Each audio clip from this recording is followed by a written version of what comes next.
قال صلى الله عليه وسلم: من صام رمضان إيمانا واحتسابا غفر له ما تقدم من ذنبه.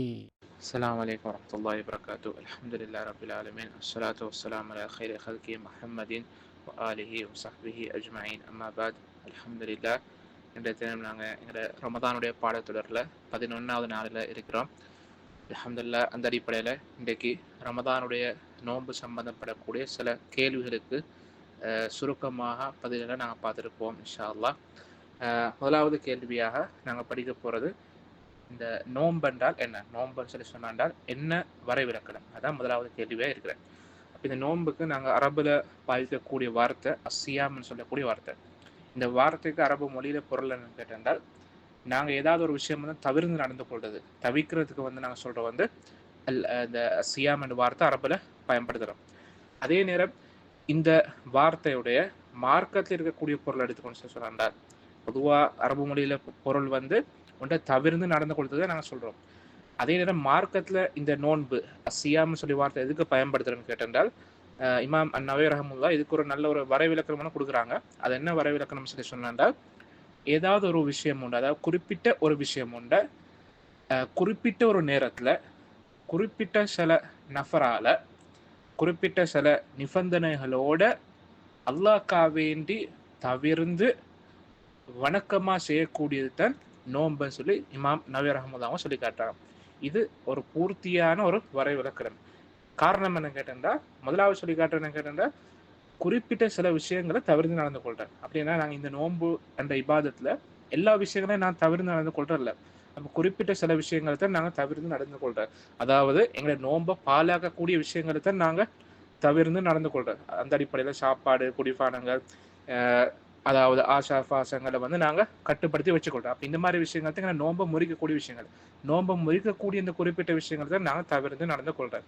அதே போல தான் குறிப்பிட்ட ஒரு நேரத்தில், அப்போ எல்லா நேரமும் வந்து நாங்கள் முழுசா நோன்பு பிடிக்கிறல்ல, அதுக்கான ஒரு குறிப்பிட்ட நேரம் முடிக்கிறேன். நேரம் என்ன கேட்டால், ஃபஜ்ருடைய நேரத்திலிருந்து, அதாவது ஃபஜ்ருடைய அதான் சொன்னலிருந்து அதே நேரம் மகரிபுடைய அதான் விரங்காட்டி உள்ள நேரம். சரி, அப்போ இந்த நேரத்தில் தான் நாங்கள், இந்த குறிப்பிட்ட நேரத்தில் தான் நாங்கள் இந்த வணக்கத்தை செய்கிறோம்.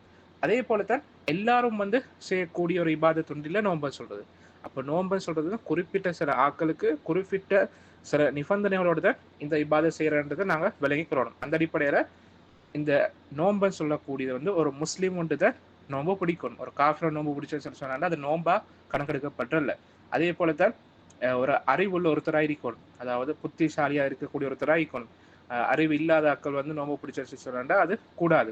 அதே போல பருவ வயசு அடைஞ்சிக்கணும், நோன்பு பிடிக்கிறதுக்கு வந்து அதுக்குரிய சக்தி இருக்கணும். அதே போல ஒரு ஊர்ல தங்கிக்கக்கூடிய ஒருத்தராக, குடியிருக்கக்கூடிய ஒருத்தராக இருக்கணும், அதாவது பிரயாணம் செய்யக்கூடிய ஒருத்தராக இருக்கப்படாது.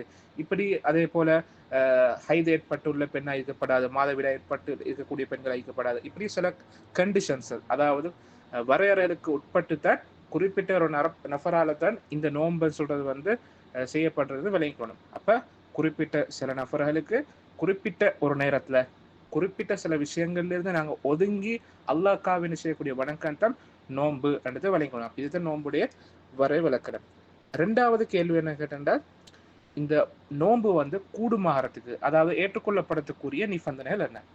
அப்ப உலமாக்கள் கிட்டத்தட்ட இது சம்பந்தமா அஞ்சு நிபந்தனைகளை வந்து முன்வைக்கிறாங்க. முதலாவது நிபந்தனை என்ன கேட்டால், அல் இஸ்லாம், அதாவது இஸ்லாமிய மார்க்கத்துல வந்து அவரே இருக்கணும். இஸ்லாம் என்ற மார்க்கத்துல ஒருத்தர் இருந்தால் தான் அவருடைய நோன்பு வந்து செல்லுபடியாகும். அதாவது காஃபிரான நோன்பு பிடிச்சதுக்காக அந்த நோன்பு ஏற்றுக்கொள்ளப்படல. அதே போலத்தான் இரண்டாவது நிபந்தனை வந்து அறிவு, அதாவது புத்திசாலித்தன்மையா இருக்கணும். அதாவது அந்த அறிவுன்னு சொல்லக்கூடிய பண்பு இருக்கணும். அப்போ ஒருத்தர் அறிவு இல்லாட்டி, அதாவது பைத்தியம் மாதிரி அப்படி இருக்கக்கூடிய ஒரு சோகம் இல்லாத இருக்கக்கூடிய ஒருத்தர் அவருடைய நோன்பு வந்து ஏற்றுக்கொள்ளப்பட்டல.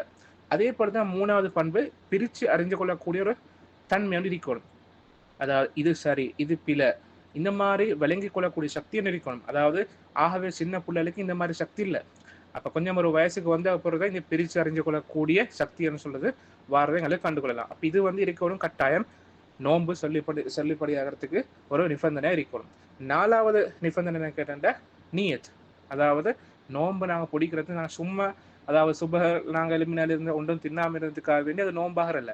அப்ப அது சுபகாரத்துக்கு முந்தி கட்டாயம் வந்து நாங்கள் அந்த நீயத்தோடு வச்சுக்கணும். அதாவது நான் நோன்பு பிடிக்கிற நீயத்தை வந்து இருக்கணும். அப்ப நீயத்துன்னு சொல்றது வந்து இந்த நோன்பு கூடுமாறதுக்கு ஒரு நிபந்தனை ஆகிக்கிறது எங்களுக்கு பார்த்துக்கொள்ளலாம். அதே போலத்தான் 5வது நிபந்தனை என்ன கேட்டா மாதவிடாய், அதே போலதான் பிரசவத்துக்கு பிறகு வரக்கூடிய இரத்தப்போக்கு, இந்த 2 விதமான விஷயங்கள் இருந்தும் சுத்தமா இருக்கணும். அப்ப இந்த 5 விதமான கண்டிஷனால் தான் ஒருத்தருடைய நோன்பு வந்து கூடுமாகத்துக்கு இருக்கக்கூடிய நிபந்தனை நாங்க விளங்கிக் கொள்ள ஓணும். அப்ப இந்த மாதிரி நிபந்தனை ஒழுங்கா இருந்தா தான் ஒருத்தருடைய நோன்பு கூடுமானது நாங்க விளங்கிக் கொள்ளணும்.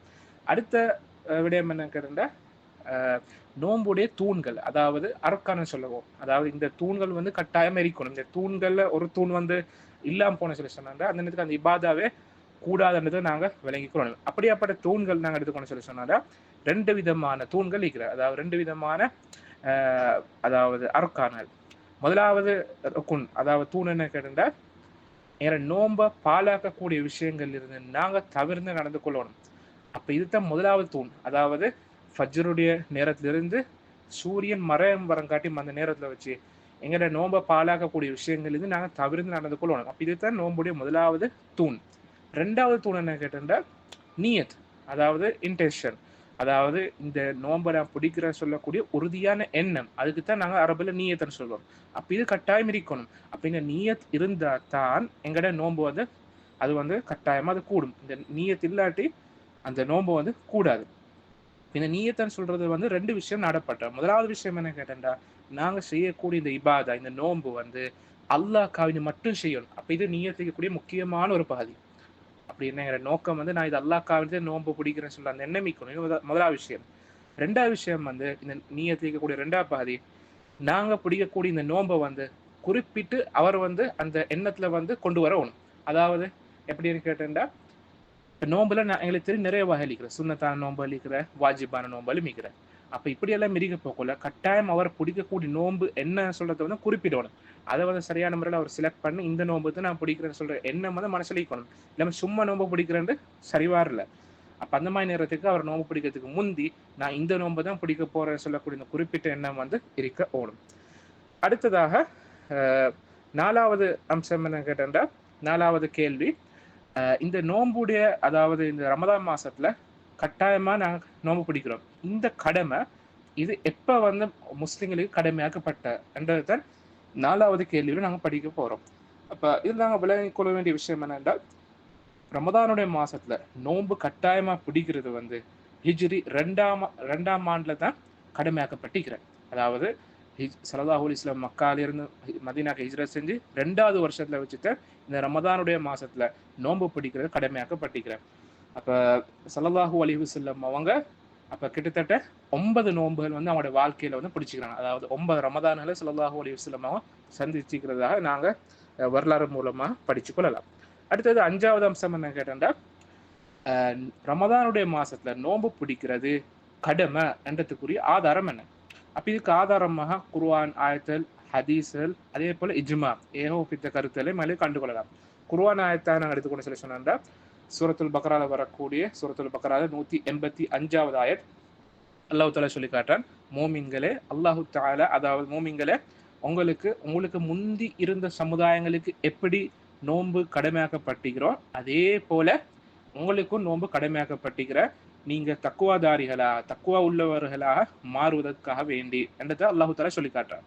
அதே போல ஹதீஸ் ரீதியா ஆதாரங்கள் நான் எடுத்துக்கொண்டு சொன்னா சஹீஹுல் புகாரில் வரக்கூடிய ஹதீஸ் ஸல்லல்லாஹு அலைஹி வஸல்லம் சொல்லி காட்டுற, இந்த இஸ்லாம் மார்க்கம் வந்து 5 கடமைகள் மேல அல்லது 5 தூண்கள் மேல அது நிறுவப்பட்டிருக்கிற அமைக்கப்பட்டிருக்கிறன்னு சொல்லிட்டு, முதலாவது தூண் என்னன்னா லா இலாஹ இல்லல்லாஹ் முஹம்மதுர் ரசூலுல்லாஹ் சொல்லக்கூடிய ஷஹாதா, இந்த சாட்சி. 2வது தொழுகை வந்து நிலைநாட்டுறது. 3வது ஜகாத் கொடுக்கிறது.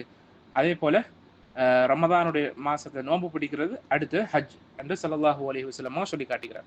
அப்ப இஸ்லாத்திய ஆக முக்கியமான 5 கடமைகள்ல ஒன்று தான் இந்த நோன்பு அதாவது ரமதானுடைய மாசத்தை நோன்பு பிடிக்கிறத நாங்கள் விளங்கிக்கிறோம். அதே போலதான் இமாம் அன்னவவி ரஹமுல்லா வந்து இந்த ரமதானுடைய மாசத்துல கட்டாயமா வந்து நோன்பு பிடிக்கிறது வந்து ஏகோபித்த கருத்து இருக்கிறதா அவங்க சொல்லி காட்டிக்கிறாங்க. அப்ப இந்த விடயத்தை வந்து எந்த ஒரு கருத்து வேறுபாடும் இல்லைன்னு நாங்க விளங்கிக் கொள்ள ஓணும். அடுத்தது 6வது அம்சம் என்ன கேட்டா, தொழுகை உடக்கூடிய ஒருத்தர் அவர் நோன்பு பிடிச்சா அந்த நோன்பு கூடுமா கூடாதா, அல்லாஹ் பாதுகாக்கணும். இது முக்கியமான ஒரு மார்க்க விவகாரம் உண்டு.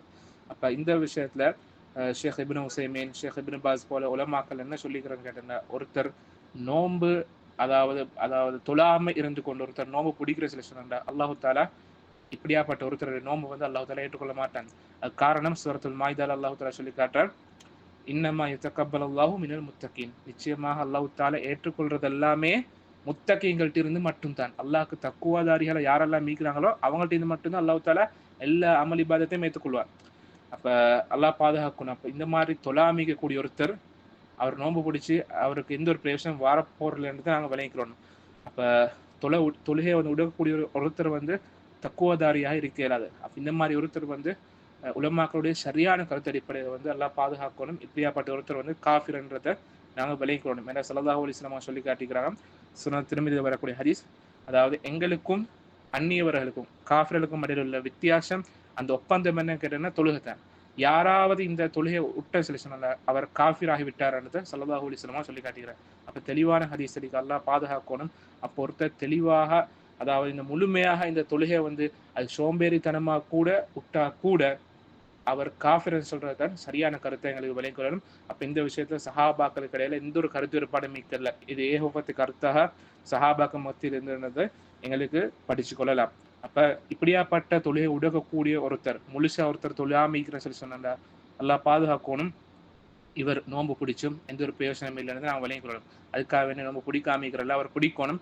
அவர் இந்த நோன்புடைய மாசத்தை நல்ல முறையில் பயன்படுத்தி அவரை திருந்தக்கூடிய ஒரு வாய்ப்பாக இதை பயன்படுத்திக் கொள்ளணும், விளங்கிக் கொள்ளணும். அப்ப தொழுகையை விட உண்மையை அதாவது நோன்பை விட உண்மையில நாங்கள் இந்த தொழுகைக்கு வந்து முக்கியத்துவம் கொடுக்கணும். அப்ப தொழுகிற விஷயத்துல வச்சு மிச்சம் கவனம் எடுக்கணும்னதை இது மூலமான கட்டாயம் விளங்கிக் கொள்ள ஓணும். அடுத்ததாக 7வது அம்சம் என்னென்னா, இந்த ரமதான் மாசத்துல நோன்பு வந்து அது எப்படி கடுமையாகும், எந்த முறையில கடுமையாகும்ன்றதை நாங்கள் அடுத்த கேள்வியில பார்க்குறோம். அப்ப இதுக்கு அதாவது நாங்கள் விளங்கணும் எப்படின்னு கேட்டோம்னா, ரமதானுடைய மாசத்துல நோன்பு எப்படி கடுமையாகிறன்னு கேட்டோம்னா 2 முறையில கடுமையாகிறேன். முதலாவது முறை என்ன கேட்டோம்னா, ரமதானுடைய தலைப்புற சரி, அதாவது ஷாபான் மாசம் முடிஞ்சு ரமதான் மாசம் தொடங்க போக்கல அந்த ரமதான் மாசத்துடைய தலைப்புற நாங்கள் பார்க்குறோம். அப்ப இதை கண்ணால பார்க்கறது மூலமாக ரமதானுடைய மாசத்தை நோன்பு பிடிக்கிறது வந்து கடுமையாகிறேன். இது ஒரு முறை. 2வது முறை என்ன கேட்டா, இந்த ரமதானுடைய மாசத்துல புற வந்து நாங்க 29ஆம் நாள்ல ஷாபான் மாசம் 29ஆம் தேதி புற பார்க்க போகல காணாட்டி அந்த மாதிரி நேரம் நாங்க ஷாபானுடைய மாசம் 30ஆ பூர்த்தி செய்யறோம். அப்ப 30ஆ பூர்த்தி செஞ்சாக்க பிறகு அடுத்த நாள் நாங்க ரமதானுடைய நாளாக வந்து நாங்க கணக்கெடுக்கிறோம். அப்ப இந்த 2 முறைக்கு தான் ரமதானுடைய மாசத்தை நோன்பு பிடிக்கிறது கடமையாகிறத நாங்க விளங்கிக்கிறோம். அப்ப இதுக்குரிய ஆதாரம் சஹீஹுல் புகாரில வரக்கூடிய ஹதீஸ், ஸல்லல்லாஹு அலைஹி வஸல்லம் சொல்லி காட்டுறாங்க வந்து, நீங்க பொறைய கண்ணால பார்த்து நீங்க நோன்பு பிடிங்க, அதே போல நீங்க பொறைய கண்ணால பார்த்து நோன்பை விடுங்கன்னு சொல்லி ஸல்லல்லாஹு அலைஹி வஸல்லம் சொல்லிட்டு, உங்களுக்கு இந்த பொறை மறைக்கப்பட்ட சொல்லி சொன்னால் அந்த மாதிரி நேரத்துக்கு ஷாபானுடைய மாசத்துடைய எண்ணிக்கை 30ஆக பூர்த்தி செஞ்சு கொள்ளுங்கன்றது ஸல்லல்லாஹு அலைஹி வஸல்லம் சொல்லி காட்டிக்கிறேன். அப்ப இஸ்லாமிய மார்க்கம் லேசான மார்க்கம். அப்ப நான் கண்ணால பார்க்கிறோம், அதை நான் கண்ணால பார்த்துட்டு நான் கண்டுட்டோம்னு சொல்லி சொன்னா 29ஆம் நாளுக்கு பிறகு அடுத்த நாள் எங்களுக்கு நோன்பு ஸ்டார்ட் பண்ண இயலும். அப்படி நாங்கள் 29ஆம் நாள்ல பார்த்துட்டு குறைய வந்து கண்ணால காணலாட்டி அந்த மாதிரி நேரத்துக்கு ஷாபானுடைய மாசத்தை நாங்கள் 30ஆ பூர்த்தி செய்ய போகணும். அப்ப 8வது கேள்வி இதோட சம்பந்தப்படக்கூடிய ஒரு கேள்வி தான், இப்ப நாங்கள் ஷாபான் மாசம் 29ஆம் தேதி புற பார்க்க போகல, ரமதானுடைய நோன்பு அந்த ரமதானுடைய மாசத்துடைய புற வந்து மேகம் காரணமாக இல்லாட்டி வேற காரணமாக வேற ஏதோ ஒரு காரணமாக வந்து எங்களுக்கு காணாட்டி நாங்க கண்டு கொள்ளலாட்டி அந்த மாதிரி நேரத்துக்கு என்ன சட்டம் என்று கேட்டால், இந்த மாதிரி நேரத்துக்கு என்னோட கடமை வந்து ஷாபானுடைய மாசத்தை 30ஆ பூர்த்தி செய்யணும். அப்படி இதை எங்களோட கடமை எடுத்து நாங்கள் விளங்கிக் கொள்ள போகணும். அடுத்தது இதோட சம்பந்தப்படக்கூடிய இன்னொரு விஷயம் தான் 9வது கேள்வி, ஷக்குடைய நாள்ல நோன்பு பிடிக்கிறதுடைய சட்டம் என்ன? ஷக்குடைய நாள்ல நோன்பு பிடிக்கிறதுடைய சட்டம் என்ன? ஷக்குடைய நாள்னு சொல்லி சொல்றது என்ன கேட்டா, சந்தேகத்துக்குரிய நாள். அப்ப சந்தேகத்துக்குரிய நாள் என்னது? அதான் நாங்க ஷாபானுடைய மாசத்துல 29ஆம் தேதி நாங்க புறைய பார்க்கிறோம். அப்ப இந்த புற பார்க்குற நேரத்துல வச்சு அந்த புற பார்க்குற நேரம் அதாவது 30ஆவது நாளுடைய இரவலத்தை நாங்க புறைய பார்க்கிறோம். 29 முடிச்சுட்டு 30 ராவலத்தை நாங்க பார்க்கிறோம். அப்ப இந்த 30 அந்த நைட் நேரம் பார்க்குற நேரத்தை வச்சு எங்களுக்கு புற தெரிப்படலாட்டி, அதாவது மேகம் காரணமாக இல்லாட்டி தூசி காரணமா ஏதோ ஒரு காரணமா எங்களுக்கு இப்படி அந்த 30ஆம் நாளுடைய புற வந்து மறைக்கப்பட்டிருக்கிற சொல்லி சொன்னால் இந்த மாதிரி நேரத்துக்கு நாங்க சொல்றோம், இந்த நாளைக்கு வந்து யௌமு ஷக்குன்னு ஷக்குடைய நாளான்னு சொல்லுவோம்.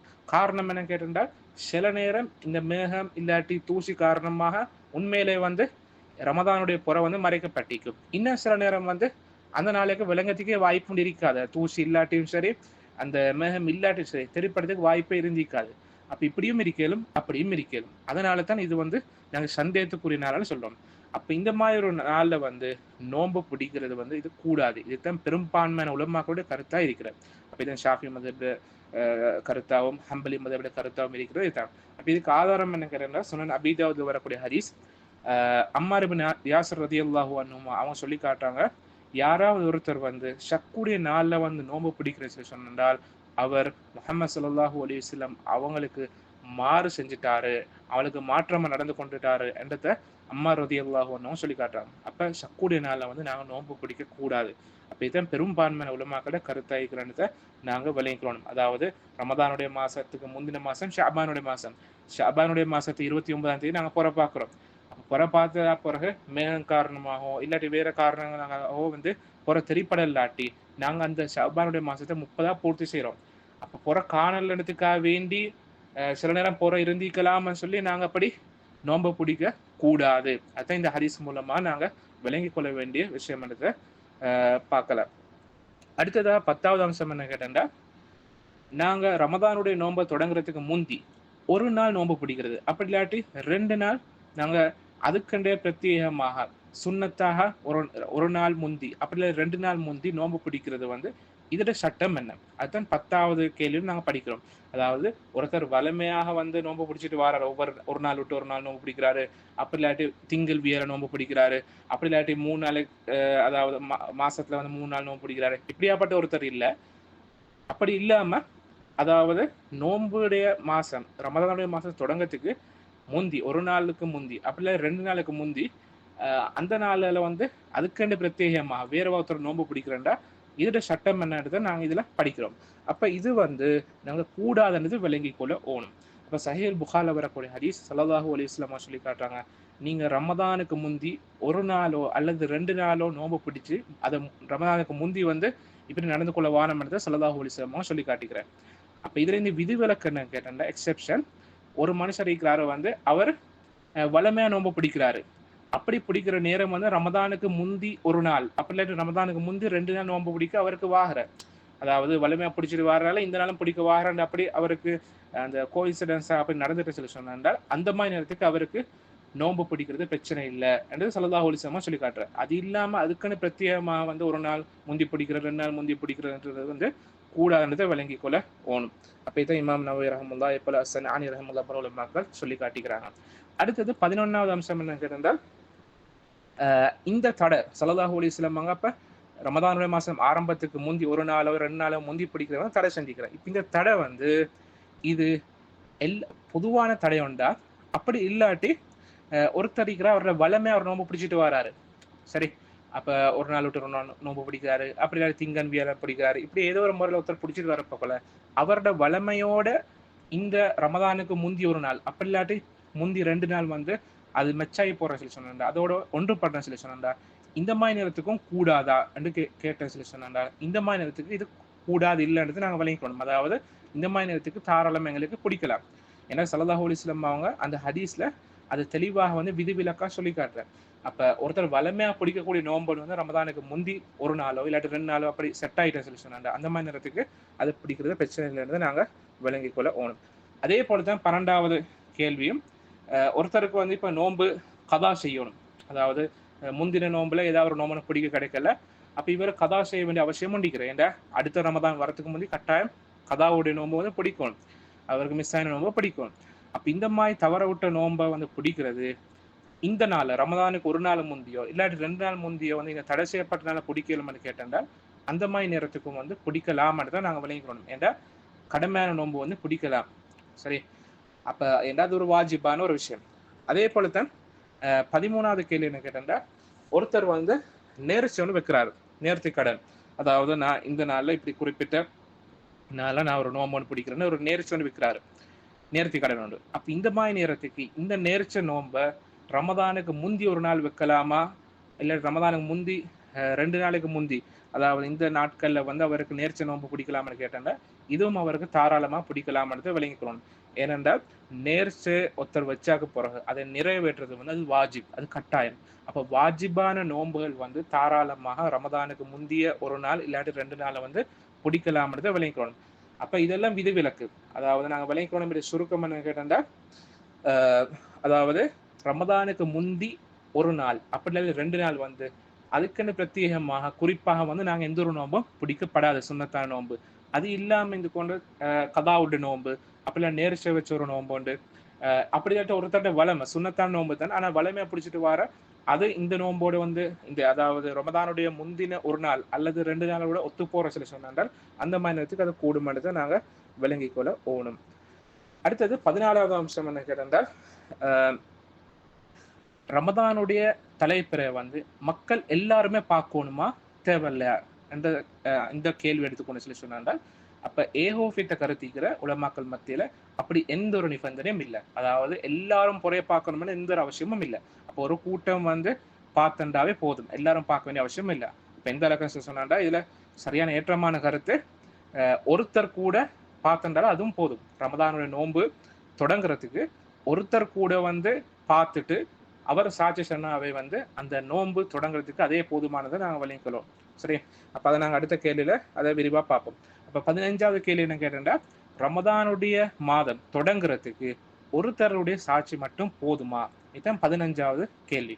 அப்ப இதுக்கு ஆன்சர் என்ன கேட்டேன், விட என்ன கேட்டா போதும் என்றதான் விட. அப்ப இதுதான் பெரும்பான்மையான உலமாக்களோட கருத்தாகவும் இருக்கிறது. ஷேக் இப்னு பாஸ் ரஹிமஹுல்லாஹ், ஷேக் முகமது ஆதம் இத்தியோபி ரஹிமஹுல்லாஹ் போல நிறைய உலமாக்களோட கருத்து இதுதான். அப்ப இதுக்கு ஆதாரம் என்ன கேட்டா சுனன் அபீ தாவூத்ல வரக்கூடிய ஹதீஸ். அதாவது இப்னு உமர் ரலியல்லாஹு அன்ஹு சொல்லி காட்டுறாங்க, மக்கள் எல்லாரும் வந்து அதாவது தேடிக்கொண்டிருந்தாங்க, பொறை பார்த்துட்டு இருந்தாங்க. அப்ப அந்த மாதிரி நேரத்துல வச்சு நான் பொறைய கண்டுட்டேன். இந்த செய்தியை வந்து நான் ஸல்லல்லாஹு அலைஹி வஸல்லம் அவங்கள்ட்ட போயிட்டு சொன்ன நேரம் ஸல்லல்லாஹு அலைஹி வஸல்லம் அவங்க இதை கேட்டு அவங்க நோன்பு பிடிச்சாங்க, மக்களுக்கும் நோன்பு பிடிக்கிறதுக்கு ஏவினாங்க என்றதை இப்னு உமர் ரலியல்லாஹு அன்ஹுமா வந்து சொல்லி காட்டுறாங்க. அப்ப இப்னு உமர் ரலியல்லாஹு அன்ஹு மட்டும்தான் பொறை கண்டிக்கிறான். அப்போ ஒருத்தர் சாட்சி ஸல்லல்லாஹு அலைஹி வஸல்லம் அவங்க ஏற்றுக்கொண்டிருக்கிறாங்க.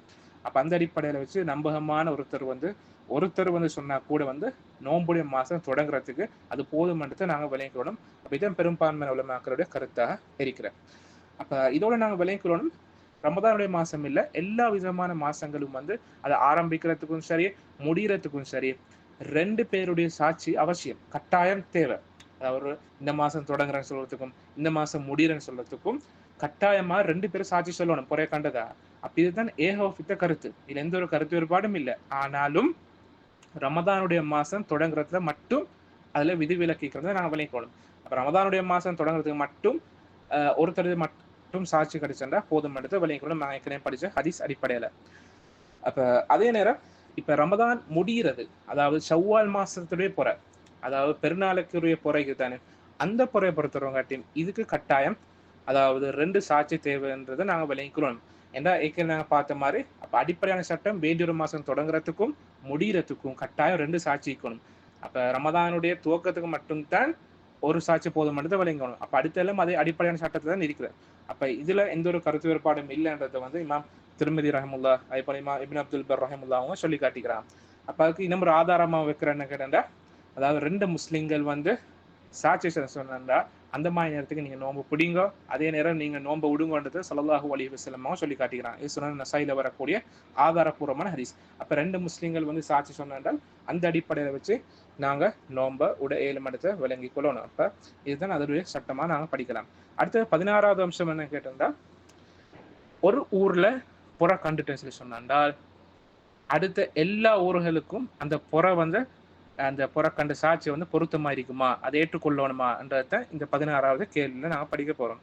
அப்ப இது எங்க நாட்டுல நிறைய பிரச்சனைக்குரிய ஒரு மசாலாவும் வந்து ஒன்றா எங்களுக்கு பார்த்துக்கொள்ளலாம். நிறைய கருத்து வேறுபாடு நிறைய பிரச்சனை வரதுக்கு ஒரு காரணமாக இந்த மார்க்க விவகாரம் வந்து நிறைய பேர் எடுத்துக்கொண்டிருக்கிறாங்க. அப்ப இந்த மசாலா எடுத்துக்கொண்டு சொல்லுங்கள் இந்த மார்க்க விவகாரத்துல வந்து உலமாக்கள் மத்தியில வந்து கருத்து வேறுபாடு இருக்கிறார்.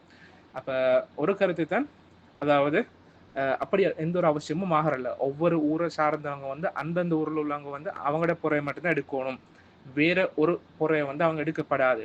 அப்ப இந்த கருத்தை நிறைய உலமாக்கள் சொல்லி காட்டிக்கிறாங்க. உதாரணமா ஷேக் இப்னு உஸைமீன் ரஹ்மத்துல்லாஹி போல உலமாக்கள் வந்து இந்த கருத்தை தற்காலிகத்துல வந்து சொல்லி காட்டிக்கிறாங்க. அதே போலதான் இன்னமொரு கருத்து ஒண்டிக்கிற அதாவது ஒரு ஊர்ல பிறக்கின்ற சொன்னா எல்லா ஊர்களும் அந்த ஊரோட சாட்சியை வந்து எடுக்கணும் என்ற கருத்தையும் சொல்லி காட்டிக்கிறாங்க. ஏன்னா ஸல்லல்லாஹு அலைஹி வஸல்லம் சொல்லி காட்டுறேன் சஹீஹ் புகாரில வரக்கூடிய ஹதீஸ், நீங்க பெரிய பார்த்து சொல்லி சொன்னாண்டா பார்த்துல நீங்க நோம்பு பிடிக்கும் சொல்லி சொல்றேன். அப்ப இங்க நீங்க சொல்லக்கூடிய வார்த்தை இது பொதுவான ஒரு வார்த்தை என்றதை ஆதாரமா வச்சு இந்த உலமாக்கள் என்ன சொல்றேன்னு கேட்டாண்டா, அப்ப எங்க பிறக்கண்டாலும் எல்லா ஒரு ஊர்ல பிறக்கண்டாலும் அடுத்த எல்லா ஊர்களுக்கும் வந்து இதே சட்டம் வர்றதை சொல்லி காட்டுறாங்க. அப்ப இது வந்து மொத்த உம்மத்துக்கும் சொல்லப்பட்ட ஒரு கட்டளைன்றதை இந்த உலமாக்கள் சொல்லி காட்டுறாங்க. அப்ப இது மாலிகியா மதுஹபுடைய கருத்தா இருக்கிற அதே போல இப்னு தய்மிய்யா ரஹ்மத்துல்லாஹி, இமாம் ஷவுகா ரஹ்மத்துல்லாஹ், அதே போல ஷேக் அல்பானி ரஹ்மத்துல்லாஹ் போல உலமாக்களும் இந்த கருத்தை சொல்லி காட்டுறாங்க.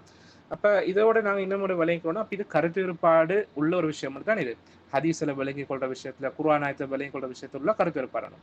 ஆனால் இந்த மாதிரி கருத்துல வச்சுக்கொண்டு நாங்க எப்பயுமே வந்து பிளவுபடப்படாது. எங்களுடைய சமுதாயத்துல பார்த்தோம் சொல்லி சொன்னா நிறைய பேர் இந்த விஷயத்தை வச்சுக்கொண்டு நிறைய சண்டை பிடிச்சு கொள்றாங்க.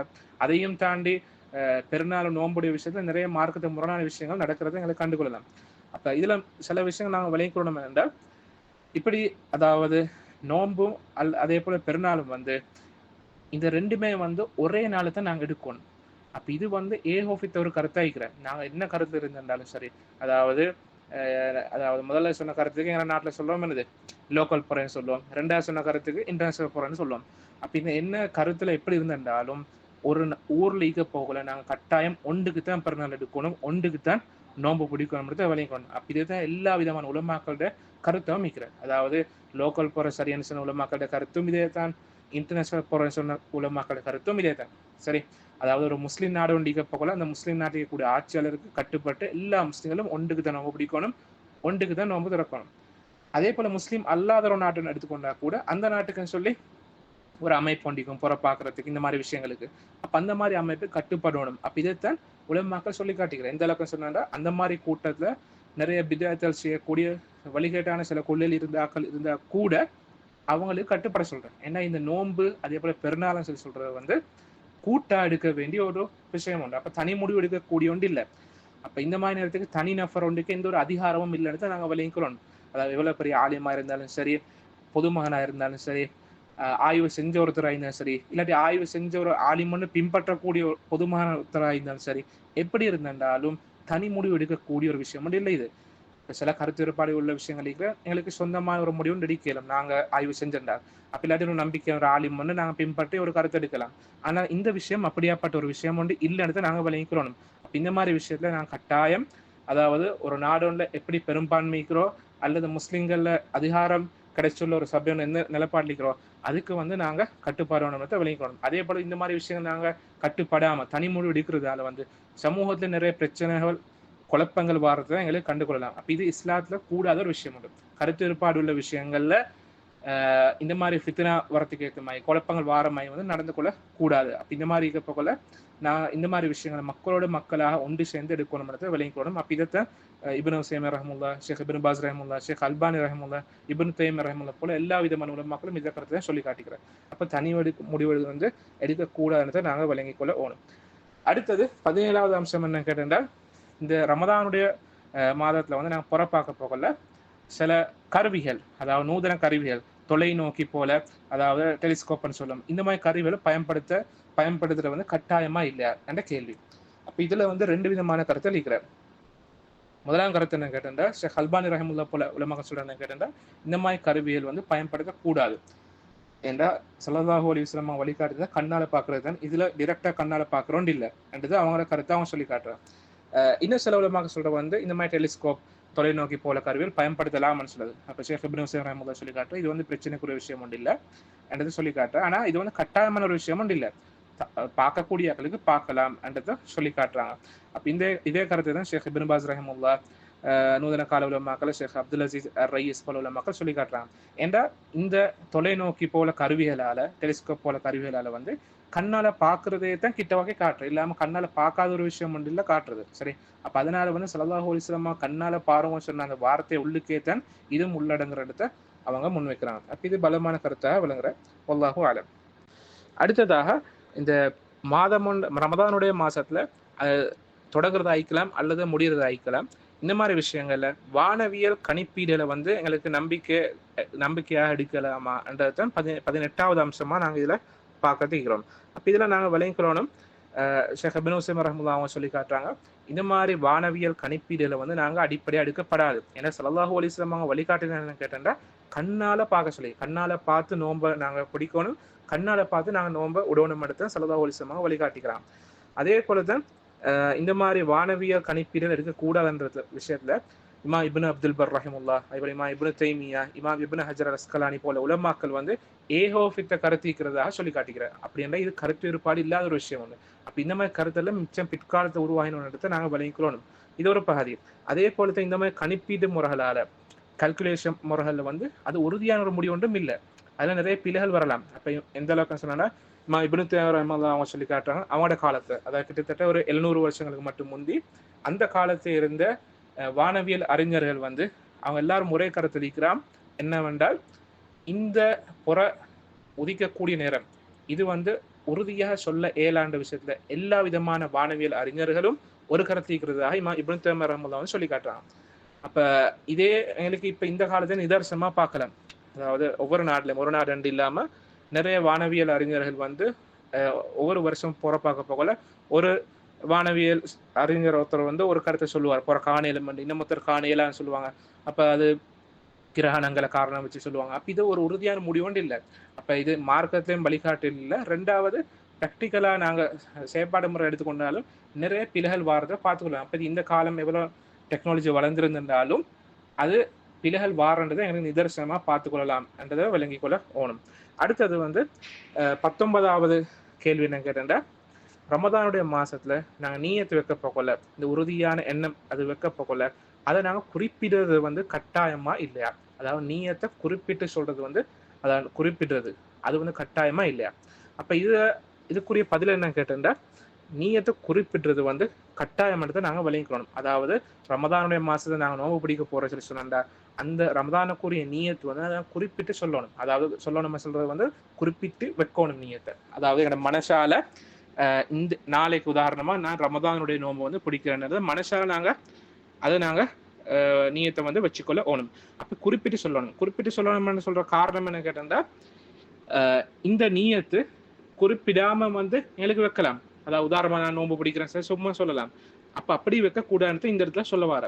ஏன்னா நோன்பு நிறைய வகைக்கிற, நேர்ச்ச நோன்பு இருக்கிற, சுண்ணத்தான் நோன்பு அழிக்கிற, அப்ப இப்படி எல்லாம் இருக்கிறனால வந்து நாங்க பிடிக்கக்கூடிய நோன்பு வந்து குறிப்பிட்டு இந்த நோன்பை தான் நான் பிடிக்க போறேன்றதை என் மனசுல உறுதியா வந்து பதிவு செய்யணும். அப்பதான் பெரும்பான்மையான உள்ள மக்களை கருத்து வைக்கிறேன். ஏன்னா எல்லா விதமான அமல்களும் வந்து நீயத்தில் அடிப்படையில் தான் அமைஞ்சிக்கிறோம் ஸல்லல்லாஹு அலைஹி வஸல்லம் சொல்லி காட்டிக்கிறாங்க. இது சஹீஹ் புகாரில வரக்கூடிய ஹதீஸ். அப்ப இதோட இன்னமும் நாங்க விளங்கிக்கொள்ளணும் என்னன்னா, நீயத்தை வாயால மொழிறது, வாயால சொல்றது வந்து இது எல்லா விதமான இபாதத்துகளையும் இப்படி செய்யறது வந்து பித்அத் வந்து விளங்கிக்கொள்ளணும். அப்ப இது வந்து மார்க்கத்துல புதுசாக உருவாக்கப்பட்ட ஒன்று. ஸல்லல்லாஹு அலைஹி வஸல்லம் வழிகாட்டம் இல்லை, சஹாபாக்கள் வழிகாட்டம் இல்லை, தாபீங்கள் வழிகாட்டம் இல்லை, தபு தாபீங்கள் வழிகாட்டம் இல்லை, 4 மதுஹபுடைய இமாம்கள் அவங்க வழிகாட்டம் இல்லைன்றதை விளங்கிக்கொள்ளணும். இப்ப நீயத்தை சொன்னா அது மனசுல வரக்கூடிய ஒன்று தானே தவிர என்னோட வாயால முடியக்கூடிய ஒன்று இல்லைன்றதை விளங்கி கொள்ள ஓணும். அப்ப இது மிச்சம் பிற்காலத்து உருவாக்கப்பட்ட ஒரு கருத்துனத்தை நீயத்தை வாயால சொல்றது அந்த. அப்ப எங்க நாட்டுல பார்க்கலாம், நவைத்து சௌமகதீன் அன்னதாயி ஃபர்து ரமதான ஹாதி சனத்து லில்லாஹி தஆலா இப்படி என்ன சொல்லுவாங்க. அதாவது நாளை நோன்பை வந்து அதாவது அல்லாஹ்க்காக வேண்டி அதான் முறைப்படியில அதாவது ஃபர்துடைய இந்த நோன்பை வந்து பிடிக்கிறேன்னு சொல்லி இப்படி அவங்க சொல்லுவாங்க, வாயால மொழிவாங்க. சரி, அப்ப இந்த மாதிரி ஒரு நடைமுறை வந்து ஸல்லல்லாஹு அலைஹி வஸல்லம் காட்டித்தரவும் இல்லை, இதுக்கு எந்த ஒரு விதமான ஆதாரம் இல்லைன்னு விளங்கிக்கொள்ளணும். அப்ப இது உலமாக்கள் இது பித்அத்னு சொல்லி அறிமுகப்படுத்திக்கிறேன். அப்ப இது நான் செய்யக்கூடாத ஒரு விஷயம் விளங்கிக்கொள்ளணும். அப்ப ஆக சிறந்த வழிமுறை ஸல்லல்லாஹு அலைஹி வஸல்லம் காட்டி தந்த வழிமுறை தான் தவிர இந்த மாதிரி புதிய கண்டுபிடிப்பல் வந்து நாங்கள் செய்யக்கூடாதுன்றதை விளங்கிக்கொள்ள ஓணும். அடுத்தது 20வது கேள்வி என்னென்றா, இது முக்கியமான ஒரு கேள்வி உண்டு. அதாவது ரமதானுடைய மாசத்துல ஒவ்வொரு நாள்லையும் இரவுல வந்து நாங்க நீயத்து வைக்கிறது கடமையா? அப்படி இல்லாட்டி மாதம் தொடங்க போக்கொள்ள ரமதானுடைய ஃபர்ஸ்ட்ல வந்து ஒரு நீயத்து வச்சுட்டா போதுமா என்ற கேள்வி. அப்ப இந்த மசாலா எடுத்துக்கொண்டு சொன்னா இதுல கருத்து வேறுபாடு இருக்கிறேன். அப்ப இதுல கருத்து வேறுபாடுறதுக்கு போறதுக்கு முந்தி நாங்க விளங்கிக்கொள்ளணும், பொதுவாகவே கடமையான நோன்புகள், கடமையான நோன்பு சொல்ற வந்து ரமதானுடைய நோன்பு, அதே போல ஒருத்தர் நேர்ச்சி வச்சுன்னு சொல்லி சொன்னா அது ஒரு கடுமையான நோன்பு. இது மாதிரி கடுமையான நோன்பு, கதாவுடைய நோன்பு அளிக்கிற இந்த மாதிரி நோன்பு கடுமையான நோன்பு. அப்ப இந்த நோன்புகள் வந்து கட்டாயம் பிடிக்க போகல நாங்க ராவுல நியத்து வைக்கணும் என்றது வந்து நாங்க விளங்கிக்கணும். அப்ப இதுதான் பெரும்பான்மை உலமாக்களோட கருத்தை வைக்கிறேன். ஏண்டா இப்னு உமர் ரலியல்லாஹு அன்ஹு சொல்லி காட்டுறாங்க, யாராவது ஒருத்தர் ஃபஜ்ருக்கு முந்தி, அதாவது சுபஹுக்கு முந்தி நோன்புக்காக வேண்டிய நீயத்து வைக்கலாட்டி அவருடைய நோன்பு ஏற்றுக்கொள்ளப்பட்டல என்று சொல்லி காட்டுறாங்க. அப்ப இது சுனன் அபீ தாவூத்ல பதிவு செய்யப்பட்டிருக்கக்கூடிய ஆதாரபூர்வமான செய்தி. அப்ப சுபஹுக்கு முந்தி ஒருத்தர் நீயத்து வைக்கலாட்டி அவருடைய கடுமையான நோன்பு வந்து ஏற்றுக்கொள்ளப்பட்டல. அப்ப ராவன் சொல்லி சொல்றதை நாங்க விளங்கிக்கொள்ளணும். மகரிப்ல இருந்து அது சுபஹ் வர காட்டி மிக்கும். அப்ப இந்த நேரத்துக்குள்ளுக்கு நாங்க அடுத்த நாள் பிடிக்கக்கூடிய அந்த நோன்புடைய நீயத்தை வைக்கணும் இடத்தை விளங்கி கொள்ளணும். அப்ப இது கடுமையான நோன்புக்குரிய சட்டம். இப்ப கடமை இல்லாத நோன்புகளை வந்து எங்களுக்கு சுபஹுக்கு பிறகும் வந்து நீயத்தை வைக்கலாம்ன்றதை விளங்கிக்கணும். அது கடமை இல்லாத நோன்புகள். ஆனா கடுமையான நோன்புல கட்டாயம் ராவு நேரத்தை தான் சுபஹுக்கு முந்தி தான் நீயத்தை வைக்கணும்ன்றதை விளங்கிக்கொள்ளணும். அப்ப அதுக்கு பிறகு வந்து நாங்க ஒவ்வொரு இரவுக்கும் வந்து நீயத்து வைக்கணுமா இல்லைன்ற விஷயத்தை நாங்க பார்த்தோம்னா இதுல உலமாக்கள் மத்தியில வந்து கருத்து படிக்கிறேன். அப்ப முதலாவது கருத்து என்ன கேட்டோம்னா, சில உலமாக்கள் சொல்றாங்க வந்து ஒரு நீயத்து வச்சுட்டோம்னா போதும். அதாவது மாசத்துல நாங்க ரமதானுடைய மாசத்தை முதல் நாளுக்கு நீயத்து வச்சுட்டா போதும். ஏன்னா நாங்க நோம்பு பிடிக்கிற வந்து 30 நாளும், அதாவது பிடிக்கிற நீயத்து தான் ஃபர்ஸ்ட் நோம்பே பிடிக்கிறோம். அப்ப அதனால இது தொடர்ச்சியா செய்யக்கூடிய ஒரு இபாதத்து. அதனால ஒவ்வொரு நாளும் திரும்ப திரும்ப செய்ய வேண்டிய அவசியம் ஒன்றும் இல்லை. நாங்க 30 நாள் நோம்பு பிடிச்சோம்னா அது ஒரு நோம்புமா இருக்கான்.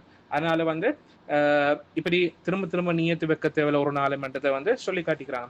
அப்ப இது மாலிகியா மதுஹபுடைய கருத்தாக இருக்கிற சமகாலத்துல நிறைய உலமாக்கள், ஷேக் இப்னு உஸைமீன், ஷேக் சுலைமான் ருஹைலி போல உலமாக்கள் வந்து இந்த கருத்தை சொல்லி காட்டிக்கிறார். அதே போல இந்த நூலாசிரியரான ஷேக் அப்துல்லா ரியானியும் வந்து இந்த கருத்தை தான் சரியான சொல்லி காட்டுறாங்க.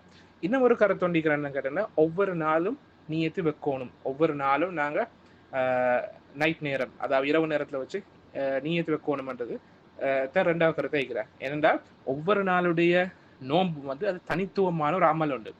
அப்ப இது ஒரு 30 நாள் நோன்பு வந்து ஒரு அமல் போல் இல்லை. நான் 30 நாளும் அது செய்யக்கூடியது 30 விதமான அமல்கள் என்ற அடிப்படையில வந்து பெரும்பான்மையான உலமாக்கள், ஷாஃபி மதுபு சார்ந்த உலமாக்கள், ஹம்பலி மதுபு சார்ந்த உலமாக்கள், பெரும்பான்மை ஆக்கள் வந்து ஒவ்வொரு ராவிலையும் வந்து நாங்க நீயத்து வைக்கணும்ன்றதை சொல்லி காட்டுறாங்க. அப்படி ஷேக் இப்னு பாஸ், அதே போல ஷேக் சாலிஹ் சிந்தி, அதே போல சவுதியுடைய ஃபத்வா குழுவில் இருக்கக்கூடிய மூத்த அறிஞர்களுடைய கருத்தும் இதே தானதை நாங்கள் விளங்கிக்கொள்ளணும். அப்போ இதுதான் மிச்சம் பேணுதலானதும் அதே போல மிச்சம் ஏற்றமான கருத்தை அமைக்கிறானதை விளங்கிக்கொள்ள ஓணும். அப்போ ஒவ்வொரு நைட்லையும் நாங்கள் நீயத்துன்றதை வைக்கணும். ஆனால் இதில் நாங்கள் விளங்கிக்கொள்ளணும் என்னென்னா, இதை நீயத்துடைய விஷயத்தை மிச்சம் எங்களோட உள்ளத்தை வசுவாசல குழப்பங்களை போட வேண்டிய அவசியம் ஒன்றும் இல்லை. அப்போ அதனால வந்து இந்த மாதிரி நாங்கள் சாதாரணமாக ஷஹருக்கு நாங்கள் எலும்புறது, அதாவது நாங்கள் ஷஹருடைய சாப்பாடு எடுக்கிறதே வந்து இது நீயத்துக்குரிய அடையாளம் தான். நாங்கள் ஷஹர் செய்கிறதே வந்து நாங்கள் நீயத்து, அதாவது மனசுல வந்து அடுத்த நாள் நாங்கள் நோன்பு பிடிக்கிறோம் அண்ட் அந்த நீயத்துக்காக வேண்டித்தான் நாங்கள் ஷஹர் செய்யறது. அப்போ அதனால நாங்கள் திரும்ப திரும்ப அதை வந்து கஷ்டப்படுத்தி கொண்டு அதாவது நீயத்து வைக்கணும்னு அவசியம் ஒன்றும் இல்லை. அப்போ நாங்கள் ஷஹர் செய்கிறதே வந்து அந்த நீயத்தில் அடையாளம் மட்டும் தான் விளங்கிக்கொள்ளணும். அப்போ நீயத்தை சொல்றது வந்து லேசான ஒரு விஷயம் மட்டும் விளங்கிக்கொள்ள ஓணும்.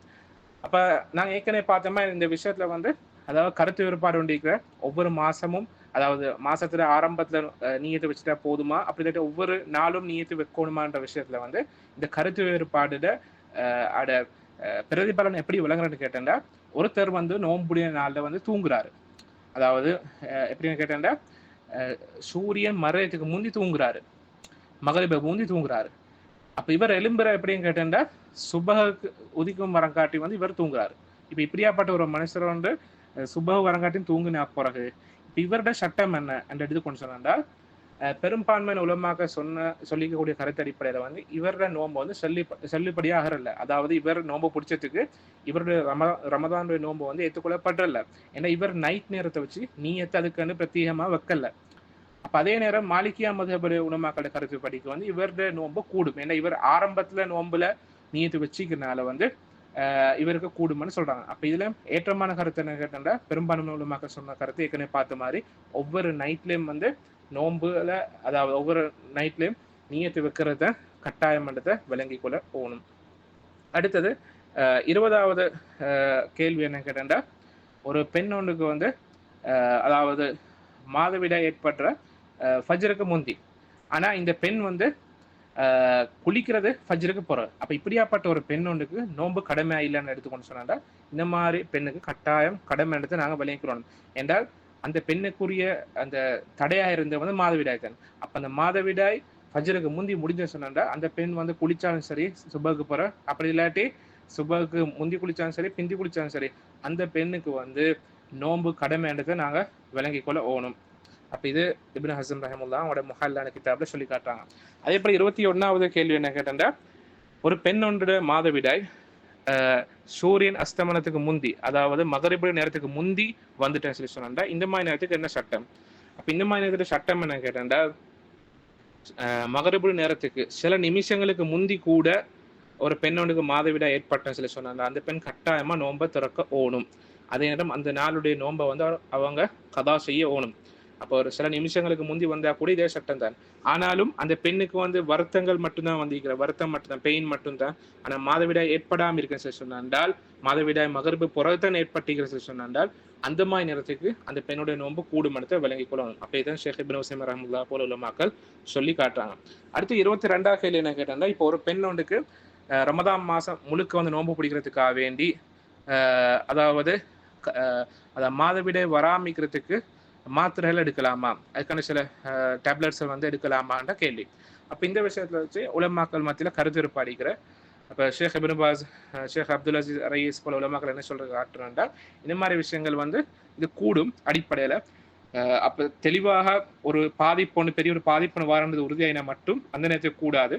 அது இல்லாமல் அடிப்படையான சட்டம் கூடும்ன்றதை சொல்லி காட்டுறாங்க. ஏண்டா இந்த மாதிரி ஒரு கட்டத்தை வச்சு அதாவது அந்த பெண்ணுக்கு மக்களோட மக்களாக சேர்ந்து நோன்பு பிடிக்கலும், அதே போல திரும்ப கதா செய்ய வேண்டிய கஷ்டம் ஒன்றும் இல்லைன்ற கருத்து அடிப்படையில் அவங்க சொல்லி காட்டுறாங்க. அடுத்த கருத்தை என்ன கேட்டேன்னா, ஷேக் இப்னு உஸைமீன், ஷேக் சுலைமான் ருஹைலி போல உலமாக்கள் என்ன சொல்றான்னு கேட்டேன்னா, இந்த மாதிரி கட்டத்தை வச்சு இந்த மாதிரி ஒரு பெண் ஒன்று வந்து இதை எடுக்கப்படாது. ஏண்டா மாதவிடாய் சொல்றது வந்து அல்லாஹு தஆலா அது பெண்களுக்கு ஏற்படுத்தக்கூடிய ஒரு அல்லாஹ்வுடைய கதர்லிக்கக்கூடிய ஒரு விஷயம். அப்ப இந்த மாதிரி நேரத்துல வச்சு நாங்க அதை தடுக்கிறது வந்து அதை தடுக்க போறது அதால இன்னும் நிறைய பிரச்சனை தான் வரும். அதனாலதான் இந்த மாதிரி டேப்லெட்ஸ் எடுக்கக்கூடிய பெண்களுக்கு வந்து அவங்களோட மாதவிடாயுடைய அந்த டைம் வந்து குழம்பி போயிடும். அப்ப சில காலத்து கூடியா வரும். அப்ப இது மாதிரி நிறைய பிரச்சனைகள் வந்து வாரனால இது கூடாத ஒரு விஷயம் இந்த உலமாக்கள் சொல்லி காட்டிக்கிறாங்க. அப்ப இதுதான் மிச்சம் ஏற்றமான கருத்தாகவும் விளங்குறேன். அடுத்தது 23வது கேள்வி என்ன கேட்டா, ஒரு பெண் ஒன்றுக்கு வந்து அந்த பெண்ணுடைய வளமையான டைம் இல்லாத நேரத்துல வச்சு ரத்தம் வெளியாயின சொல்லி சொன்னால் இந்த மாதிரி நேரத்துக்கு என்ன சட்டம்? அப்ப இந்த மாதிரி நேரத்தை இப்படி ரத்தம் வெளியாயின சொல்லி சொன்னால் அந்த பெண்ணுடைய நிலைமையை வந்து நாங்க கவனிக்கணும். அதாவது இந்த மாதிரி நேரத்துல வச்சு வெளியாகக்கூடிய ரத்தம், அதாவது இது உண்மையிலே வந்து மாதவிடாய் ரத்தமா, அப்படி இல்லாம மாதவிடாய் இல்லாத ரத்தமானது வந்து பிரிச்சு அறிஞ்சுக்கொள்ளணும். இப்ப மாதவிடாய் ரத்தம் அப்படி வெளியாயின சொல்லி சொன்னா அந்த மாதிரி நேரத்துக்கு மாதவிடாய் இருக்கக்கூடிய பெண்ணுடைய சட்டம் தான் நீக்கும். அப்ப அந்த மாதிரி நேரத்துக்கு அவங்க நோம்பு பிடிக்க கூடாது, துளவும் கூடாது, நோம்பை வந்து கதா செய்யணும். அப்படி இல்லாம இது கொண்டு இது மாதவிடாய் ரத்தம் இல்லாம வேற ரத்தமா இருந்தேன்னு சொல்லி சொன்னா ரத்தத்துடைய பண்பை வச்சு அடையாளம் கண்டுகொள்ளலாம். இது மாதவிடைய ரத்தமா இல்லாத ரத்தமானது அடையாளம் கண்டுகொள்ளலாம். அந்த மாதிரி நேரத்துக்கு அவங்க அப்படி இல்லாத நிலைமையில வந்து அவங்க நோன்பை விடக்கூடாது. அப்ப இதோட விளையக்கூடம் என்ன, மாதவிடாயோட ஆக குறைஞ்ச டைம் என்ன கேட்டா 24 மணி நேரம். அப்ப இதுதான் இமாம் அத்தா இப்னு அபி ரபாஹ் ரஹிமஹுல்லாஹ் சொல்லி காட்டுறாங்க. அப்ப இது குறைஞ்ச நேரம் வந்து 24 மணி நேரம். 24 மணி நேரத்துக்கு குறைய இப்படி ரத்தம் வந்துட்டு சொல்லி சொன்னாங்க. அந்த மாதிரி நேரத்துக்கு அது மாதவிடாயாக கருதப்பட்டல. அப்ப அந்த மாதிரி நேரத்துக்கு வந்து அந்த மாதிரி சட்டங்கள் வாரம் இல்லை, தொலை விடுவணுமெண்டோ அல்லது நோம்பு பிடிக்க தேவையான சட்டமும் வரல. அதே போலதான் கூடின லிமிட் என்ன கேட்டா, கூடின எல்லை வந்து 15 நாள். இப்போ 15 நாள் இதை தாண்டி வந்துட்டு சொல்லி சொன்னா அதுவும் வந்து மாதவிடாய ரத்தமாக வந்து கருதப்படல. அந்த மாதிரி நேரத்துக்கு அது தம் ஃபசாத், அதாவது ஒரு நோய் காரணமா வரக்கூடிய ரத்தம் என்றது விளையக்கூடும். அதாவது மாதவிடாய் மிகைப்பெண் சொல்லக்கூடிய நோய். அப்ப இந்த மாதிரி நேரத்துக்கு வந்து மாதவிடாயுடைய சட்டம் வரல. அந்த பெண் வந்து அடுத்த அதாவது அவங்க வளமையா செய்யக்கூடிய அமளிபாதத்துல வந்து செஞ்சுட்டு போன மனத்தை நாங்க விளையக்கூடும். அப்ப இது மூலமாக எங்களுக்கு இந்த வரக்கூடிய ரத்தம் மாதவிடாய் ரத்தமா இல்லைன்னு பிரிச்சு அறிஞ்சு கொள்ளலாம். அடுத்தது 24வது சட்டம் என்ன கேட்டா, ஒரு பெண் வந்து அந்த பெண்ணுக்கு வந்து கருச்சிதைவு ஏற்பட்ட சொல்லி சொன்னார். அதாவது மிஸ்கரேஜ் எல்லாம் பாதுகாக்கணும். அப்ப இந்த மாதிரி ஒரு நிலைமை வந்து ஏற்பட்ட சொல்லி சொன்னா அதை நோன்பு பிடிச்சிருக்கக்கூடிய நிலைமை இந்த மாதிரி கருச்சிதைவு வந்து ஏற்பட்ட சொல்லி என்ன சட்டம்? அப்ப இந்த நேரத்துல வச்சு அந்த பெண்ணுக்கு ஏற்படக்கூடிய ரத்தத்தை வச்சு மார்க்கத்துடைய சட்டத்திட்டங்கள்ல வந்து உலமாக்கள் மத்தியில கருத்து வேறுபாடுன்னு வந்திருக்கிறேன். அப்ப அந்த அடிப்படையில ஷேக் இப்னு உஸைமீன், ஷேக் இப்னு பாஸ், அதே போல ஹம்பலி மதுஹபுடைய கருத்து என்ன கேட்டா, இந்த மாதிரி நேரத்துக்கு அந்த கருச்சிதைவால அந்த வெளியாகின அந்த குழந்தையிட வந்து அமைப்பா பார்க்கணும். அதாவது அந்த குழந்தை அமைப்புல வந்து அதாவது அந்த வடிவத்துல கை விரல்கள் இப்படி ஒன்று வெளியாக இல்லாம இருந்த சொல்லி சொன்னாண்டா, இப்படி ஒரு நிலைமை உண்டு, அப்படி ஒரு சூரத்தொண்டு இல்லாம இருந்த சொல்லி சொன்னாண்டால் அந்த மாநிலத்துக்கு அந்த பெண்ணுடைய நோன்பு கூடுமன்றத்தை விளங்கி கொள்ளணும். அப்ப இதை எப்படி கணிக்கிறேன் சொல்லி சொன்னா, இந்த உலமாக்களோட கருத்தரிப்பையில வந்து 81 நாள் 81 நாளுக்கு முந்தி கருச்சிதைவு ஏற்பட்ட சொல்லி சொன்னா அந்த மாதிரி நேரத்துக்கு அது பிரச்சனை ஒன்று இல்லை. ஏன்னா அந்த மாதிரி நேரத்துக்கு வெளியாகக்கூடிய ரத்தம் வந்து அது அதாவது நிஃபாஸ் அல்லது ஹைதுடைய ரத்தமா கருதப்பட்டல என்று சொல்றாங்க. அதே நேரம் ஒரு குழந்தையனுக்கு வந்து உருவம் முழுசா அது வந்து அந்த வடிவம் கொடுக்கப்பட்டிருக்கிற சொல்லி சொன்னாண்டால், அதாவது கை விரல்கள் அப்படியெல்லாம் வந்திக்கிற சொல்லி சொன்னாண்டா அந்த மாதிரி நேரத்துக்கு வந்து அதாவது இதுக்குரிய குறைஞ்சல்லையா சொல்றேன்னு கேட்டால் 81 நாளுக்கு பிறகு.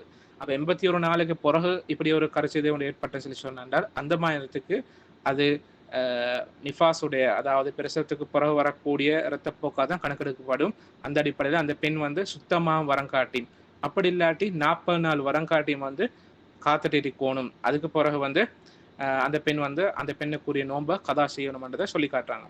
அப்போ இது முதலாவது கருத்து.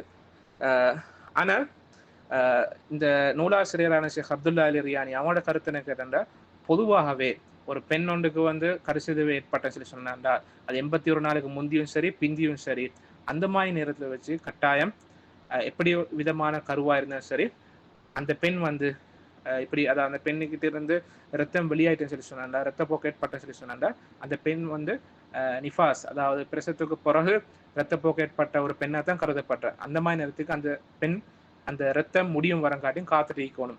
அதுக்கு பிறகு தான் அந்த பெண் வந்து தொழுகை ஆரம்பிக்கணும், அதே போல் நோன்பு ஆரம்பிக்கணும்ன்றதை சொல்லி காட்டாங்க. அதே நேரம் இந்த மாதிரி கருச்சிதைவு ஏற்பட்டிக்கக்கூடிய நேரத்தில் வந்து பிடிக்கக்கூடிய நோன்பு வந்து ஏற்றுக்கொள்ளப்படக்கூடியது ஒன்று இல்லை. அதனால வந்து அந்த நோன்பை வந்து கதா செய்யணும்ன்றதை சொல்லி காட்டாங்க. அப்படிதான் ஷேக் முக்பில் அல்வாதி ரஹ்மத்தோட கருத்தை அமைக்கிற. அதே போலத்தான் இதே தான் மாலிகியா மதுஹபோட கருத்தை அமைக்கிற. அப்ப அந்த கருச்சிதைவு ஏற்பட்டிக்கக்கூடிய அந்த குழந்தை அந்த கரு எடுத்துக்கொண்டு சொல்லி சொன்னாண்டா அந்த கருக்கு ஒரு வடிவம் ஒன்று பூரணமான வடிவம் ஒன்று இருந்தாலும் சரி, அப்படி வடிவம் ஒன்று இல்லாட்டியும் இருந்தாலும் சரி அந்த பெண் அதாவது நோன்பு விடணும் என்ற கருத்து தான் இந்த மாலிகியா மதுஹபு சார்ந்த உலமாக்களும் அதே போல நூதனகான உலமாக்களோட கருத்தை அமைக்கிறேன். ஏன்னா அல்லாஹ் தஆலா குர்ஆன்ல சூரத்து தலாக் சொல்லி காட்டுற வந்து அதாவது அந்த கர்ப்பமாகக்கூடிய பெண்கள் அவங்களுடைய கர்ப்பத்தில் இருக்கக்கூடிய அந்த அந்த அதாவது அந்த குழந்தைய வந்து பெத்துக்குளம் காட்டி அவங்களுடைய நேர பகுதி இருக்கிறது அவங்களோட காலம் ஈக்கிறதுன்றதை வந்து அல்லாஹ் தஆலா சொல்லி காட்டுறாங்க. அப்போ இது மூலமாக இந்த ஆயத்துல சொல்லி காட்டுறேன்னு கேட்டால் பொதுவாக இந்த இடத்துல கருவளிக்கக்கூடிய அந்த சிசு அன்னது அதாவது சிசு வந்து சொல்லி காட்டுறா. அது இல்லாம ஒரு குறிப்பிட்ட அதாவது 81 நாளுக்கு முந்தி இருக்கணுமண்டோ 81 நாளுக்கு பிந்தி இருக்கணுமண்டோ அப்படி பிரிச்சு காட்டில்ல. அப்ப இதுதான் மிச்சம் ஏற்றமான கருத்தை வழங்குற. அந்த அடிப்படையில ஒரு கருச்சிதைவு ஏற்பட்ட சொல்லி சொன்னா அந்த பெண் அதாவது எப்படியாப்பட்ட நிலைமையில எந்த மாசத்துல இருந்தாலும் சரி ரத்தம் வெளியேற்ற சொல்லி சொன்னாண்டா அவங்க சுத்தமா வரகானே பார்த்துட்டு இருக்கணும். அப்ப சில ஆட்களுக்கு அந்த கால எல்லைகள் வந்து மாறலாம். அப்ப அதை நாங்கள் அடுத்த கேள்வியில பார்ப்போம். 25வது கேள்வி, ஒரு பெண்ணுடைய வந்து இந்த மாதிரி ரத்தப்போக்கு அதாவது 40 நாளைக்கு குறை இருந்துட்டு சொன்னால் ரமதானுடைய மாசத்துல இந்த மாதிரி நேரத்துக்கு அந்த பெண்ணுடைய சட்டம் என்ன? அப்ப இந்த மாதிரி நேரத்துக்கு அந்த பெண்ணுக்குரிய சட்டம் என்ன கேட்டா அந்த பெண் கட்டாயமா குளிக்கணும், அதே போல் அதுக்கு பிறகு வந்து கட்டாயம் நோன்பு பிடிக்கணும் விளங்கிக்கணும். அப்ப இதுல எந்த விதமான கருத்து வேறுபாடும் இல்லை. இது இஜ்மாவான விஷயம். இமாம் திர்மிதி ரஹ்மத்துல்லாஹ் வந்து இதை சொல்லி காட்டிக்கிறாங்க. அப்ப என்னென்றால் அந்த அதாவது பிரசவத்துக்கு பிறகு வரக்கூடிய இந்த இரத்தப்போக்குல வந்து குறைஞ்ச எல்லை ஒன்றுன்றது இல்லை. சில ஆக்களுக்கு வராம கூட இருக்கலாம். இப்படி எல்லாம் இருக்கிற. அதனால அதே போலதான் இந்த நிஃபாஸ் அதாவது இந்த ஒரு பெண்ணுக்கு பிரசவத்துக்கு புற வரக்கூடிய இந்த இரத்தப்போக்குல அதிகபட்ச எல்லை ஒன்றும் இல்லைன்னு நாங்கள் விளங்கிக்கொள்ளணும். அப்போ இதைத்தான் இந்த நூலாசிரியரான ஷேக் அப்துல்லா ரியானி அவங்களோட கருத்தை அமைக்கிற. ஆனாலும் இதை சரியான கருத்து என்ன கேட்டா அவங்களுடைய கருத்து வந்து கேட்டா இதுக்கு அதிகபட்ச எல்லை ஒன்று இல்லைன்னு சொல்றது. ஆனாலும் சரியான கருத்து என்ன கேட்டா இதுக்கு ஒரு எல்லை ஒன்று இருக்கு. அந்த எல்லை தான் 40 நாள் விளங்கிக்கணும். அப்போ இந்த 40 நாள் தான் இது அதிகபட்ச எல்லைன்றதை வந்து இமாம் இஸ்ஸாக் இப்னு ரஹ்மத்துல்லாஹ் இப்போ இப்னு அப்துல் பர் ரஹ்மத்துல்லாஹ் போல உள்ள மக்கள் என்ன சொல்லி காட்டுறா இந்த மாதிரி விஷயத்துல கருத்து வேறுபாடு ஒன்று இல்லைன்னு சொல்லி காட்டுறாங்க. அதே போல தான் இது இப்னு அப்பாஸ் ரலியல்லாஹு அன்ஹு அவங்களும் இதை சொல்லி காட்டிக்கிறாங்க.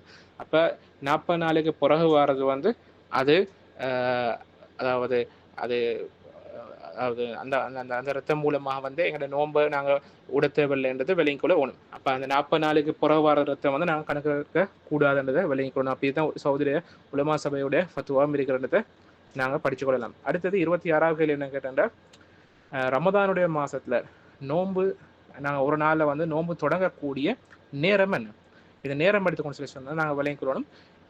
நோன்பு தொடங்கக்கூடிய நேரம் வந்து உண்மையான சுபகு வந்து தொடங்கக்கூடிய உதிக்கக்கூடிய நேரத்துலேருந்து தான் இந்த நோன்பு ஸ்டார்ட் ஆகாமன்றதை நாங்கள் விளங்கிக்கிறோம். அப்படி ஆதாரம் என்ன கேட்டால் சஹீஹுல் புகாரில் வரக்கூடிய ஹதீஸ் ஸல்லல்லாஹு அலைஹி வஸல்லம் சொல்லி காட்டாங்க வந்து, நீங்கள் இப்னு உம்மி மக்தூம் ரலியல்லாஹு அன்ஹு அவங்க அதான் சொல்லும் வரங்காட்டி நீங்கள் உண்ணுங்க அதே போல் பருகுங்கன்றதை ஸல்லல்லாஹு அலைஹி வஸல்லம் சொல்லி காட்டுறாங்க. ஏனென்றா அவர் இப்னு உம்மி மக்தூம் ரலியல்லாஹு அன்ஹு வந்து சுபஹ உதிக்கும் வரங்காட்டியும் அவங்க அதான் சொல்ல மாட்டாங்கன்றதை சொல்லி காட்டுறாங்க. ஏன்னா ஸல்லல்லாஹு அலைஹி வஸல்லம் காலத்தில் தஹஜ்ஜுதுக்கு ஒரு அதான் சொல்லுவாங்க, அதை பிலால் ரலியல்லாஹு அன்ஹு சொல்லுவாங்க. அதுக்கு பிறகு வந்து இப்னு உம்மி மக்தூம் ரலியல்லாஹு அன்ஹு அவங்க கண் வழங்கல்லாத சஹாபி, அவங்க சுபஹுக்கு சரியாக டைமுக்கு அவங்க அதான் சொல்லுவாங்க. அப்போ ஸல்லல்லாஹு அலைஹி வஸல்லம் என்ன சொல்லி காட்டுறான்னு கேட்டேன்டா, இவங்க அதான் சொல்லுற நேரம் வரங்காட்டியும் அதாவது நீங்கள் ஒன்றுங்க பாருங்கிறது ஸல்லல்லாஹு அலைஹி வஸல்லம் சொல்லி காட்டுறேன். அப்போ அந்த அதானோட சேர்த்து எங்களோட நோன்பு ஸ்டார்ட் ஆகும்ன்றதை நாங்கள் விளங்கிக் கொள்ள வேணும். அடுத்தது 27வது கேள்வி என்னென்னா, இப்போ உண்மையான ஃபஜ்ருடைய உதயம் இதுக்குரிய அடையாளம் என்ன? இதுக்குரிய அடையாளம் என்னன்னு கேட்டேன்டா, இந்த உண்மையான ஃபஜ்ருடைய அதாவது அடையாளம், அதாவது அந்த வெளிச்சம் எப்படி இருக்கும்னு கேட்டேன்டா, அதாவது வானத்தில் பரப்பாக அப்படி இல்லாட்டி ஹொரிசன்டலாக தான் நிற்கும். அதாவது மட்டமான மாறிக்கு தான் இந்த வெளிச்சம் வந்து வரும். அப்போ மலைகளில் உச்சிகளுக்கு மேலே வந்து அது மட்டமாக ஹொரிசன்டல் ஷேப்பில் வந்து இருக்கும். அப்போ இந்த வெளிச்சத்தோடு தான் இந்த தொழிலுடைய சட்டத்திட்டங்கள், ஃபஜ்ருடைய தொழிலுடைய சட்டத்திட்டங்கள், இப்போ நோன்புடைய சட்டத்திட்டங்கள் சம்மந்தப்பட்டு தான் நாங்கள் விளைவிக்கிறோம்.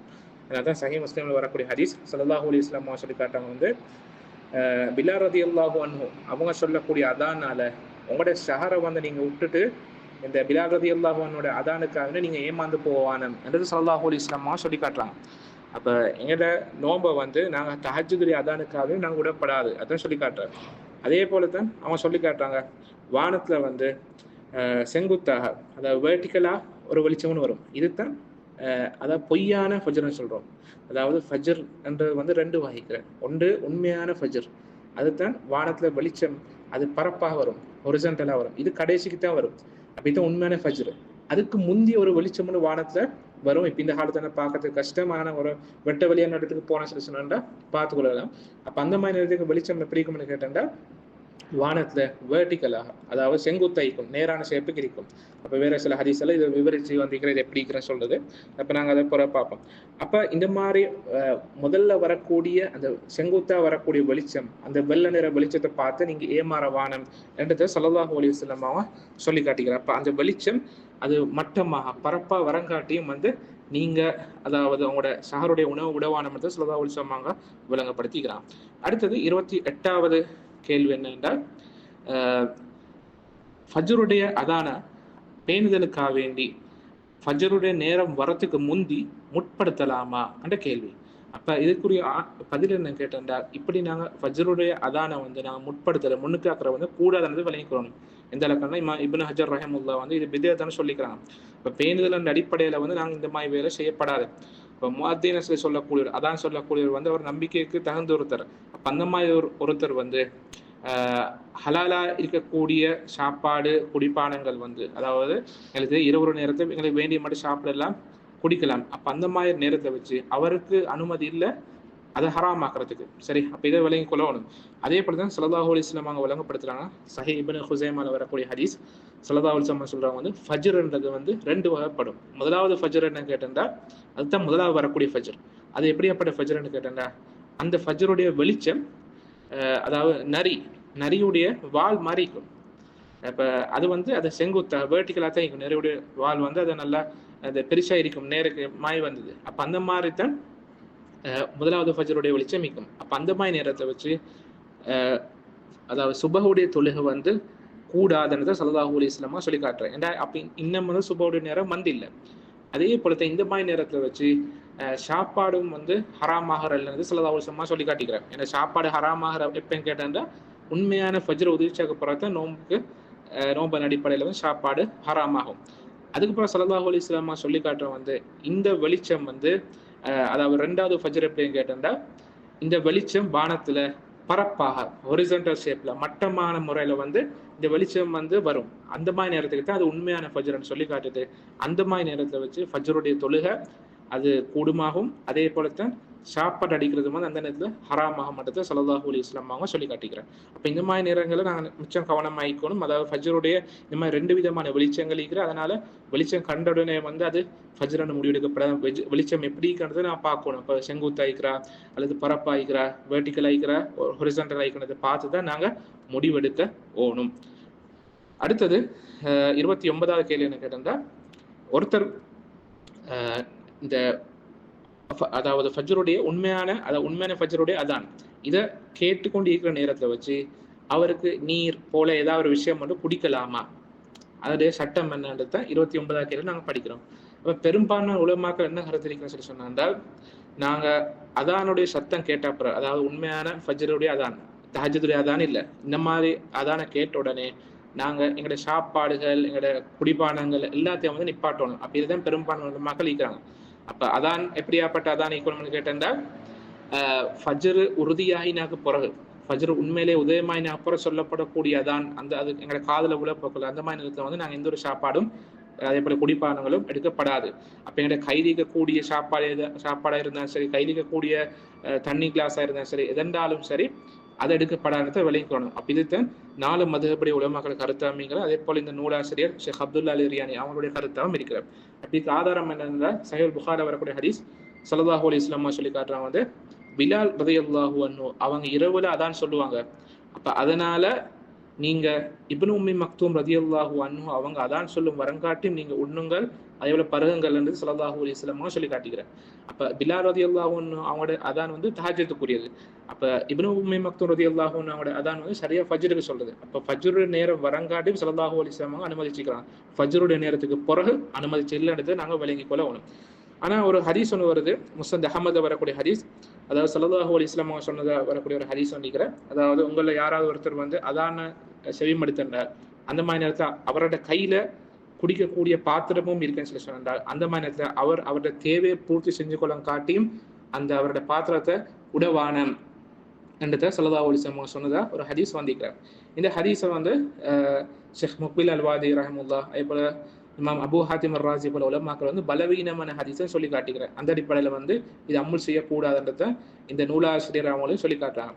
அப்போ இன்னும் சில உலமாக்கள் வந்து இந்த ஹதீஸ் ஆதாரப்பூர்வமான ஹதீஸை சொல்லி காட்டுறாங்க.